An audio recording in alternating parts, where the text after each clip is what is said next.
what is the technology of the three-term Metalogs with SPT parameterization? Okay, well, first of all, we have with the three-term Metalog, we have the basic equation. So let's move on here. So you've got these 3 points. The quantiles associated with alpha, let's say that's 10%, the median, and then the quantile associated with 1 minus alpha, say that's 90%. Basically, it's those things that parameterize the three-term Metalog. Why is that? Because if you're going to have your Metalog go through all 3 of these points, that gives you 3 equations and 3 unknowns.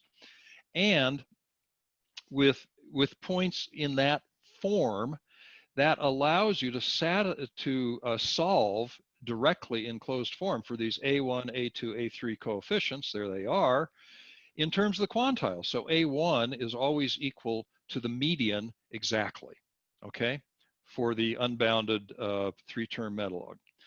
A2 is equal to this function of, and A2 actually controls the variance, so it's not surprising that it's related to both alpha and the 10% and 90%, or the Q alpha and the Q1 minus alpha quantiles. In fact, it's related to the difference between those.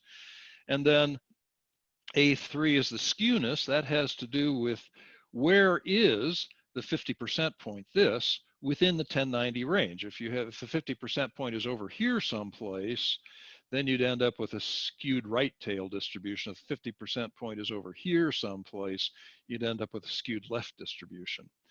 And that's what this R basically is. But the key point is, you have these quantiles, you fill them in, you get these A coefficients exactly. And another key point, not surprisingly, is if you have these A coefficients exactly, you can use these equations here to calculate the exact quantile parameters, so that it's entirely symmetric in that respect. All right, now there's a feasibility constraint, as there is with virtually all Metalog distributions. They're only feasible over a certain range, and the three-term Metalog distribution is feasible. It has a very simple feasibility condition. So long as, if say alpha is 10% and 1 minus alpha is 90%, so you've got the 1090 range here, it turns out that this R, that is the location of the median within the 1090 range, if that's between like 1/6 and 5/6, you've got a feasible distribution. If it's outside of that, it's too skewed for the three-term Metalog to represent it.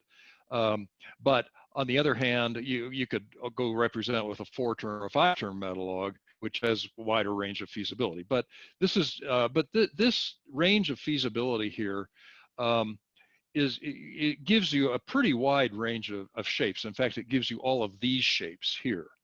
So specifically, any shape in this range, you can represent easily with a 3-term Metalog.